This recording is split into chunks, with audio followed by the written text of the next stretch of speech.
Siz bilirsiniz, Azərbaycanda istehsal olunan kənd təsərrüfatı məhsullarının 90% suvarma hesabına həyata keçirilir. Və biz yaxşı bilirik ki, 2018-ci ildən bəri Kür çayı qurumağa başlayıb. Kür çayının qurulması ümumiyyətlə tarixi bir hadisə idi.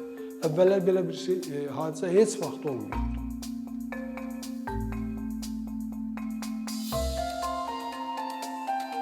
Suyun əhəmiyyəti haqqında mən danışmayacağım. Yəni heç bir hamımız bilirik. Sadəcə Azərbaycanın mövcud vəziyyəti haqqında biz deməli danışmalıyıq. Və bu çox ciddi bir məsələ kimi ortalığa çıxır. Azərbaycan ümumiyyətlə su ehtiyatları təminatı baxımından digər ölkələrdən çox fərqlənən bir ölkədir. Və bu fərqlənmə nədən ibarətdir? Bu fərqlənmə ondan ibarətdir ki, Azərbaycan Respublikasının su ehtiyatlarının təxminən 70%-ə qədəri xarici ölkələrdən gəlir. Və bunlar hansı ölkələrdir? Məsələn, əgər biz burada Azərbaycanı çəksək, Azərbaycan, deməli, burada Türkiyədir, burada sonra Gürcüstan, burada biz Ermənistanı deməli qeyd edirik, burada da İranı. Deməli, bizim əsas çaylar, bura isə deyək ki, olsun Xəzər dənizi, yəni Xəzər dənizi. Bizim əsas çaylar var, hər ikisi Türkiyə ərazisindən başlayır. Bunlar deməli gəlib Azərbaycana daxil olur. Kür və Araz çayları Azərbaycana daxil olur və ondan sonra Xəzər dənizinə tökülür. Burada problem nədən ibarətdir? Digər çaylarımız da var. Ermənistandan 11 çay gəlir Azərbaycana. Gürcüstandan daha 2 çay, Qanıq və Qabırlı çayları gəlir. İrandan da Qarasu çayı gəlir.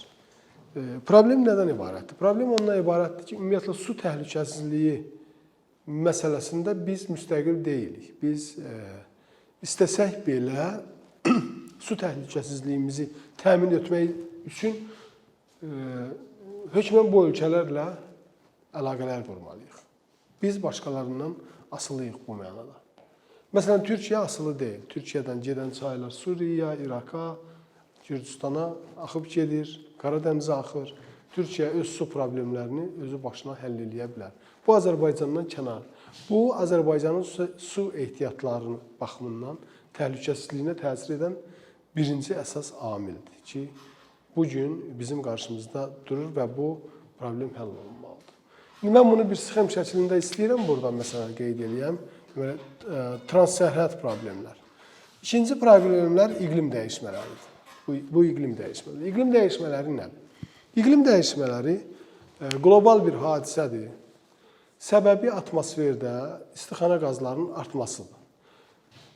Nədir istixana qazı? İstixana qazı adi karbon qazıdır, metandır, CFC qazlardır. Yəni əsas bu qazlardır. Hansı ki, bugün insan fəaliyyəti nəticəsində atmosferə daha çox daxil olur. Bu, yer kürəsində gedən iqlim proseslərinə çox ciddi təsir eləyir və Azərbaycan ərazisinə düşən yağıntıların miqdarı azalmışdır.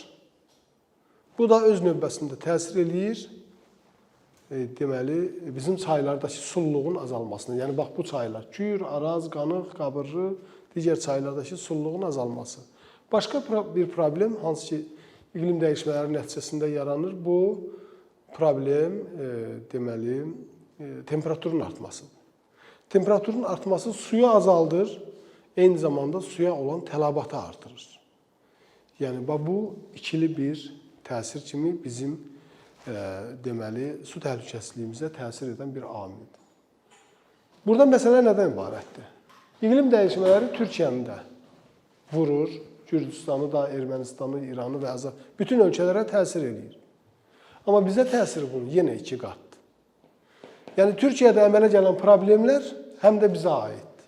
Bizdə əmələ gələn problemlər Türkiyəyə aid deyil. Yəni, onlar bizdən asılı deyil. Türkiyədə su azalır. Türkiyənin suya tələbatı artır. Bu o deməkdir ki, Türkiyədən bizə daha az su gələcəkdə. Kür çayı Türkiyədən daha az suyu gətirəcək. Gürcüstandan, Ermənistandan daha az su gələcək. Yəni iqlim dəyişmələri Azərbaycanın su ehtiyatlarına təsir edir və onun Azərbaycana təsiri hətta 2 qat yox, 1, 2, 3, 4 qat və bir də özü 5 qat. Bu baxımdan bizim üçün çox təhlükəli bir təbiət hadisəsi, bir fenomen kimi bu ortalığa çıxır. Bu bir təsir. İqlim dəyişmələrində proqnozlar var. 2 proqnozumuz var. Birincisi bunun SP 4.5 senarisidir. İkincisi SP 8.5 senarisi. Bu senarilər nəyi göstərir? Bu senari onu göstərir ki, dünya ölkələri öz qarşılarına məqsəd qoyublar. Atmosferə atılan istixana qazları azaldılsın. Bax, 2015-ci ildə, 2016-cı ildə ki, həmin ildə Paris razılaşmaları yayıldı. Paris razılaşmalarına qədər isə Kyoto protokolu vardı. Biz öz ərazimizə düşən, dövlətimizin ərazisindən atmosferə atılan istixana qazlarının emissiyasını azaldacağıq. Paris razılaşmalarında Azərbaycan ilk imza atan ölkələrdən biridir. Burada göstərilir ki, 2030-cu ilə qədər Azərbaycan öz ərazisində atmosferə atılacaq karbon qazının miqdarını 30%-ə qədər azaltmaq niyyətindədir. Amma bu məcburi öhdəlik deyil. Buna görə də dövlət tərəfindən qarşıya qoyulan bir məqsəd kimi ona milli töhfə sənədi deyirlər. Qəbul olunubdur və o milli töhfə sənədi adi bir hesabat deyil. Milli töhfə sənədində açıq-aşkar göstərilir ki, Azərbaycan nələri edəcək ki, istixana qazları azalsın. Və bu öhdəliklər, milli töhfə sənədləri bütün dünya ölkələri tərəfindən götürülür. Məsələn, Amerika Birləşmiş Ştatları və Çin kimi nəhəng ölkələr, Amerika Birləşmiş Ştatları buna o qədər də maraq göstərmir. Avropa ölkələri hamısı milli töhfə sənədlərini qəbul ediblər. Və əgər bu töhfə sənədində göstərilən öhdəliklər qəbul edilərsə, bizim su ehtiyatları 10-15% azalacaq. Yox, əgər heç nə olmazsa, vəziyyət indiki kimi davam edərsə, bizim su ehtiyatları 2040-cı ilə qədər azalacaq 15-20% və 2070-ci ilə qədər 25%. Yəni, vəziyyət burada çox ciddidir. Yəni, iqlim dəyişmələri bizim su ehtiyatlarına çox ciddi təsir etməyə başlayır. İndi biz bütün deməli amilləri nəzərə almaqla ssenarilər qurduq. Yəni FAO-nun bir su idarəçiliyi layihəsi vardı. Həmin layihə çərçivəsində bir işçi qrupumuz formalaşdı və Azərbaycan üçün gələcək su ssenariləri işlədi. Bu su ssenarilərində biz nəyi əsas götürürdük? Birinci, iqlim dəyişmələrinin təsiri 2 ssenari üzrə qeyd elədim. İkinci, transsərhəd su götürmələri. Bunlar gələcəkdə bizim su ehtiyatlarına necə təsir edəcək? Üçüncü, bizim ərazimizdə sudan istifadənin vəziyyəti. Bu barədə ayrıca danışmaq istəyirəm. Azərbaycanda su ehtiyatlarımızın təxminən 40%-dən çoxu götürülür, əsasən suvarma məqsədləri üçün. İllik 12 kub, deməli bizim su ehtiyatları hardasa indi 25 kub kilometrdir, onun 12 kub kilometri götürülür və bunun əksəriyyəti suvarmaya gedir. Amma suvarmada vəziyyət necədir?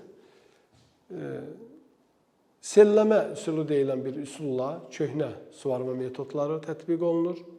Bu suvarma metodları ona gətirib çıxarır ki, götürülən suyun 50%-i itkiyə gedir. Yəni tam. Kanallar köhnədir. Fermerlərin imkanı yoxdur. Yeni suvarma texnologiyaları alsın. Və bu keçid çox çətin və həm də bahalı keçiddir. Yəni biz deyək ki, kanalları yeniləməliyik ki, bu itkilərin qarşısı alınsın. Götürülən suyun 50%-ə qədər itkiyə gedir. Gəlin kanalları yeniləyək. Su anbarlarımızın tutumu azalıb, gəlin bunu necə yeniləyə bilərik? Məsələn, tutaq ki, Qarabağ kanalı gedir. ətrafında ondan artıq rayon var. Burada 40%-ə qədər su itkisi var. Bu kanalı betonlaşdırmaq üçün Qarabağ kanalını bağlamaq lazımdır. Amma bu mümkün deyil. Onda gərək həmin o betonlaşdırmaya sərf olunacaq dövr ərzində, deyək ki, 2 il, 3 il, bəlkə 5 il, adi bir yolun çəkilişi 5 il gedir, kanalın betonlaşdırılması bəlkə daha çox gedir. Həmin rayonlara su verilməz. Yəni bu çox çətin məsələdir və ona görə də bizim qarşımızda duran əsas problem kimi ortalığa çıxır. Mən bayaq qeyd edirəm, transsərhəd su götürmələri, iqlim dəyişmələri, su itkiləri, bir də əhalinin artması. Bu 4 əsas amili nəzərə alaraq biz su ssenariləri işlədik.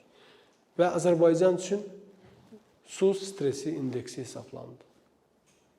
Hətta ən yaxşı ssenariyə belə biz təcili tədbirlər görməsək, Azərbaycan 2040-cı ildə ağır su stresi yaşayan bir ölkə olacaq. Bizdə su ehtiyatları getdikcə azalır. Su çatışmazlığı artır. Su ilə bağlı olan bütün streslər artır. Su stresinə nə daxildir? Mövcud su ehtiyatlarının həcmi və suya olan tələbat. Artıq 2040-cı ildə bizim tələbatımız mövcud su ehtiyatlarımızdan qat-qat çox olacaq. 2070-ci ilə kimi ən pessimist ssenari üzrə bizim su stresi 250% çata bilər. Yəni normalda bu 100%-dən aşağı olmalıdır. 250%. Yəni 2 qat, demək olar ki, 3 qat su stresi yaşayan bir ölkəyə çevrilə bilərik. Bu, iqlim dəyişmələrinin bizə gətirdiyi əsas fəlakətlərdən biridir. Amma təkcə məsələ bunda deyil. Bəlkə nələrsə etmək olar. Amma iqlim dəyişmələrinin yan təsirləri var. Xəzər dənizi. Xəzər dənizinin səviyyəsi aşağıya düşür. Ən aşağı səviyyə olub 1978-ci ildə. 77-78-ci ildə. 95-ci ilə kimi qalxıb. 95-ci ildən bu yana bu səviyyənin azalma prosesi gedir. Niyə? Xəzərə axan çaylar getdikcə daha az su gətirirlər. Əsas çay baxmayaraq ki, bu Volqa çayıdır, şimaldan gəlir, 80% Xəzər suyunu gətirir, amma onun da suyu azalmaqdadır. Ona görə Xəzər dənizi çəkilir. Bunun proqnozunu vermək çətindir. Yəni, iqlim proqnozu kimi o qədər də asan deyil. Və bircə faktı da qeyd edeyim ki, elə ötən əsrin 50-ci illərindən bu proqnozlar verilməyə başlayıb, bəlkə bir kitabxana düzələr, yazılan məqalələrdən yaxşı bir kitabxana alınır, amma o proqnozların heç biri düzgün çıxmayıb. Məsələn, 78-ci ildə Xəzərin səviyyəsi aşağı düşəndə inanılırdı ki, bu davam edəcək və Xəzər tamamilə quruyacaq. Ona görə də Xəzəri xilas etmək üçün müəyyən tədbirlər təklif olunurdu və onlardan bəziləri həyata keçirilmişdi. Bunlardan biri, məsələn, Qaraboğaz-Qol körfəzinin bağlanmasıdır. Məsələn, bu əgər Xəzər dənizidirsə, burada belə bir balaca bir körfəz vardı. Xəzərdən bura su axır və bura bağlandı. Körfəz tamamilə qurudu. Güya ki, buranı biz quruduruq, Xəzər dənizinin qalan hissəsini xilas edirik. Amma bir müddətdən sonra su artmağa başladı. Yəni, bu çətindir. Yenə də proqnozlar var ki, Xəzərin səviyyəsi mənfi 33 metrə qədər düşməyə davam edəcək. Mənfi 33 metr odur ki, bizim sahillər, deməli, dənizdən, mövcud sahillər dənizdən çox aralanacaq. Yəni, dəniz xeyli çəkiləcək. Və bu proqnozlar kifayət qədər ciddi proqnozlardır, çünki iqlim dəyişmələrində nəzərə alınır. Bu da sahil infrastrukturunda çox böyük problemlərə səbəb ola biləcək. Bu bir problemdir. İkinci, məsələn, bitkilərin suya olan tələbatı da artır. Torpağın suya olan tələbatı artır. Artıq əvvəlki su miqdarında suvarma yox, daha çox suvarma lazımdır. Və bunun çoxlu yan təsirləri var. Məsələn, ərzaq təhlükəsizliyinə bu təsir eləyə bilər. Siz bilirsiniz, Azərbaycanda istehsal olunan kənd təsərrüfatı məhsullarının 90%-i suvarma hesabına həyata keçirilir. Və biz yaxşı bilirik ki, 2018-ci ildən bəri Kür çayı qurumağa başlayıb. Kür çayının qurulması ümumiyyətlə tarixi bir hadisə idi. Əvvəllər belə bir hadisə heç vaxt olmayıbdı. Və bu quruma təhlükəsi yenə də var. Yəni bu yayda baş verə bilər. Ötən yay baş verdi, ondan əvvəlki yay baş verdi.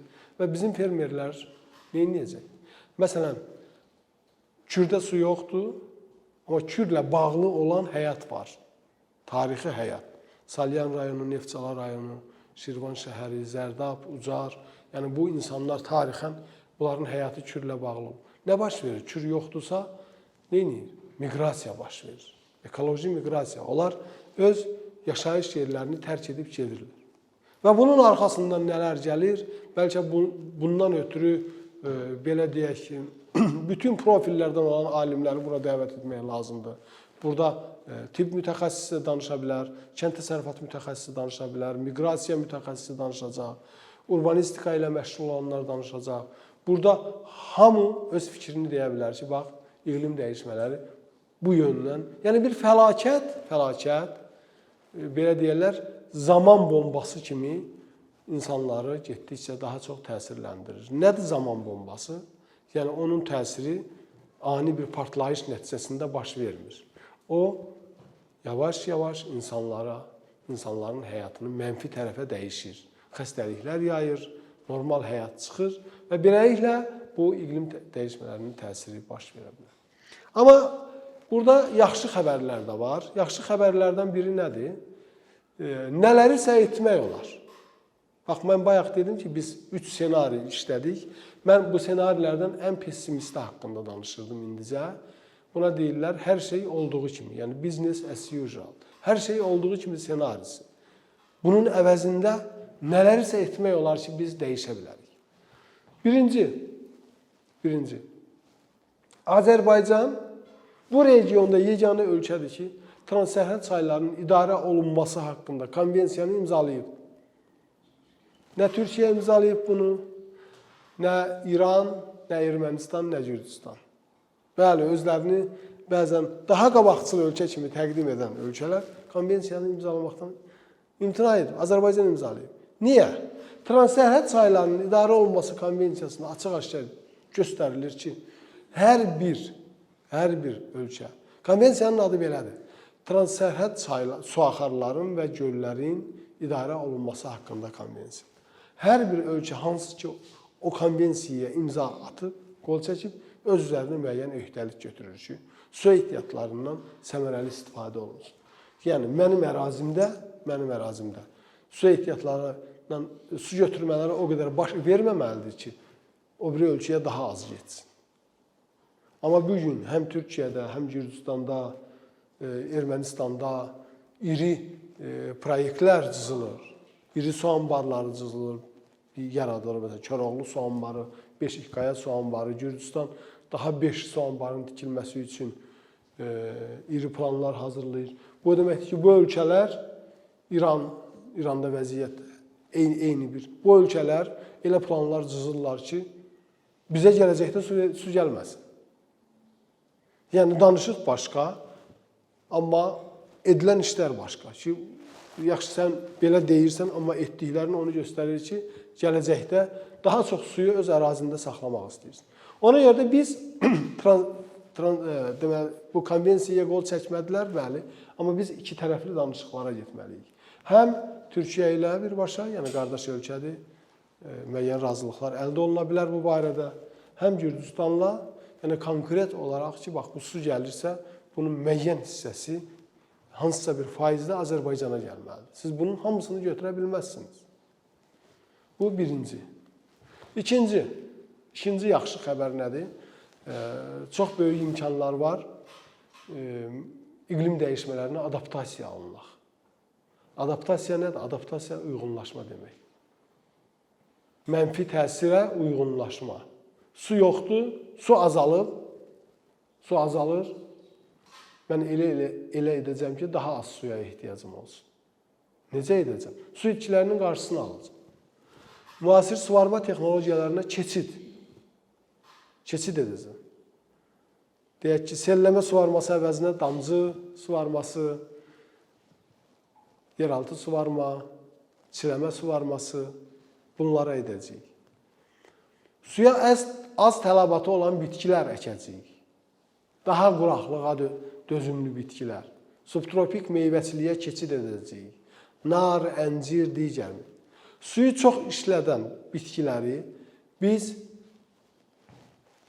virtual su ticarəti edərək xaricdən alacağıq. Nədir virtual su ticarəti?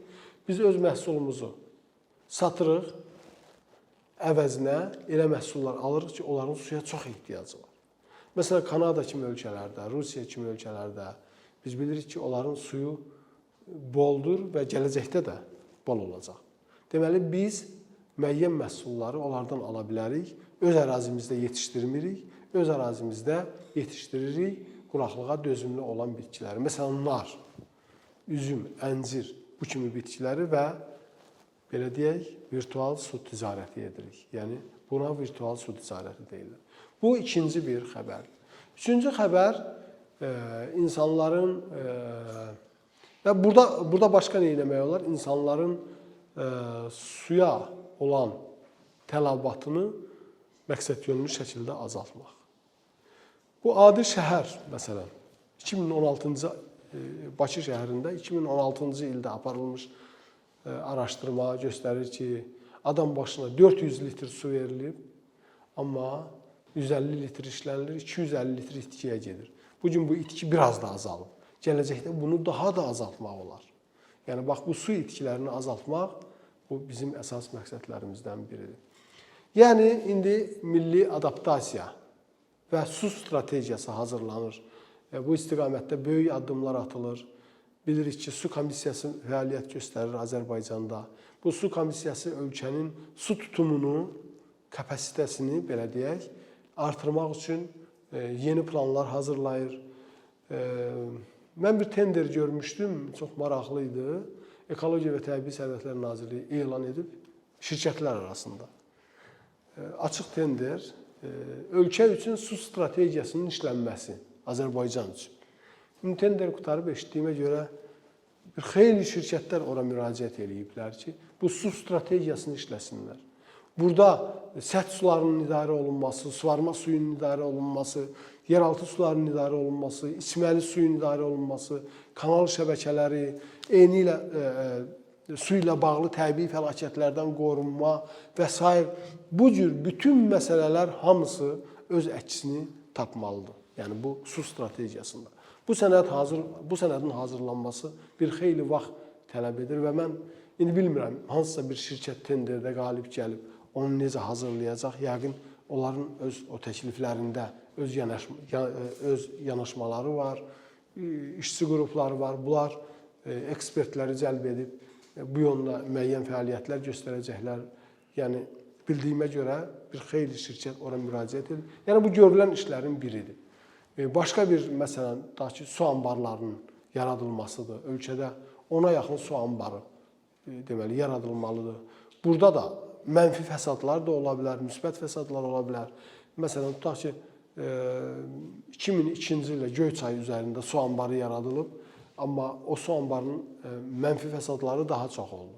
Əvvəla dağ çayı su anbarını çox tez doldurur. Su anbarı nədir? Məsələn, belə deyək ki, çay gəlir,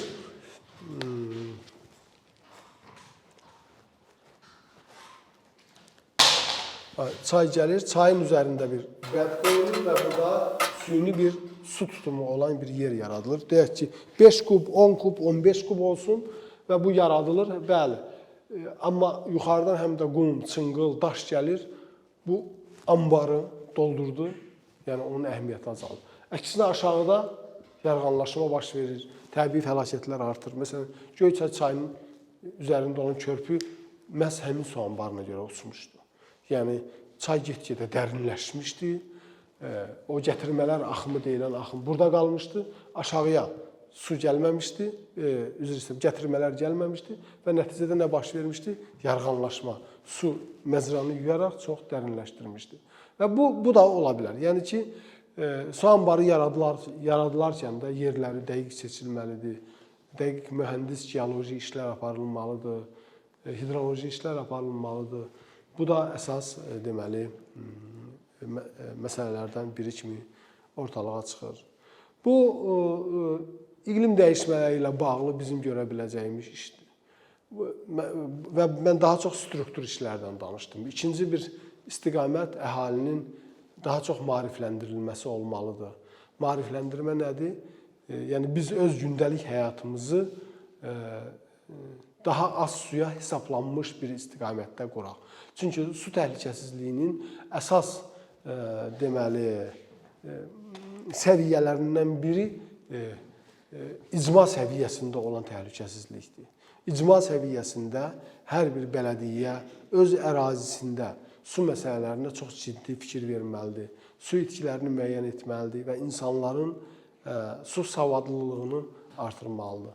İkinci məsələ isə milli səviyyədir. Məsələn, bizdə milli səviyyədə olan boşluqlardan biri, çatışmazlıqlardan biri hələ də iqlim dəyişmələri haqqında qanunun olmamasıdır. Və bu qanunun iqlim dəyişmələrinin ətraf mühit qanunvericiliyinə indi inteqrasiyası gözlənilir.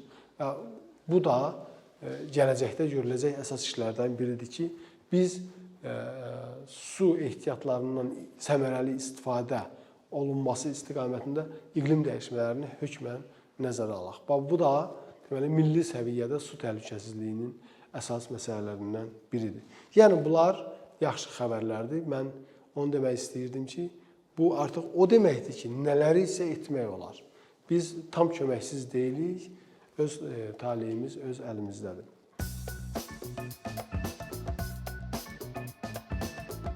Bir neçə ildir ki, əkinçi olaraq Azərbaycanlı izləyicilərin hər zaman faydalana biləcəyi, keyfiyyətli və ən əsas ödənişsiz kontent hazırlamağa çalışırıq. İndiyədək təqdim etdiyimiz onlarla animasiya və yüzlərlə çəkilişlər tələbələrin, mütəxəssislərin, müəllimlərin və ümumiyyətlə yeni mövzulardan xəbərdar olmaq istəyən çox sayda insanın marağına səbəb olub. Bu illər ərzində hazırladığımız videolar təhsil, texnologiya, ictimai fəallıq, iqtisadiyyat, gender bərabərliyi, ətraf mühit, ifadə azadlığı, hüquq, demokratik inkişaf, mədəniyyət və digər mövzuları əhatə edib. Məqsədimiz çoxlu baxış gətirən deyil, çoxlu fayda gətirən videolar hazırlamaqdır. Amma bu, düşündüyümüz qədər asan deyilmiş. Gördüyümüz iş kifayət qədər resurs, əmək və təbii ki, davamlılıq tələb edir. Bu səbəbdən Patreon platformasından istifadəyə başladıq. Əkinçinin Patreon hesabının populyarlaşmasına çox böyük ümidlərimiz və gözləntilərimiz var. Bəziləriniz Patreon haqda ilk dəfə eşidirsiniz. Əslində, çox sadə izahı olan bir platformadır. Təsəvvür edin ki, siz rəssam və ya musiqiçisiniz. Sosial şəbəkələrdə sizi izləyən, işinizi bəyənən çox sayda insan var. Patreon platforması sizə imkan verir ki, izləyicilərinizin könüllü aylıq ödənişləri sayəsində işinizi davam etdirəsiniz. Sərgi, konsert zallarından asılı qalmayasınız. Amma bu, təkcə rəssam və musiqiçilərə aid deyil. Məsələn, əkinçiyə bənzər fəaliyyətlə məşğul olan bəzi layihələrin 10 minlərlə patronu var. Biz də düşündük ki, nə üçün əkinçinin Patreon hesabı olmasın? Sizin dəstəyiniz sayəsində biz daha çox və daha keyfiyyətli kontent yaratmağa davam edə biləcəyik. Amma bu dəstək yalnız maddi dəstək deyil. Dəstəkçilərimizin sayının artması gördüyümüz işlərin faydalı olduğuna dair əminlik verir.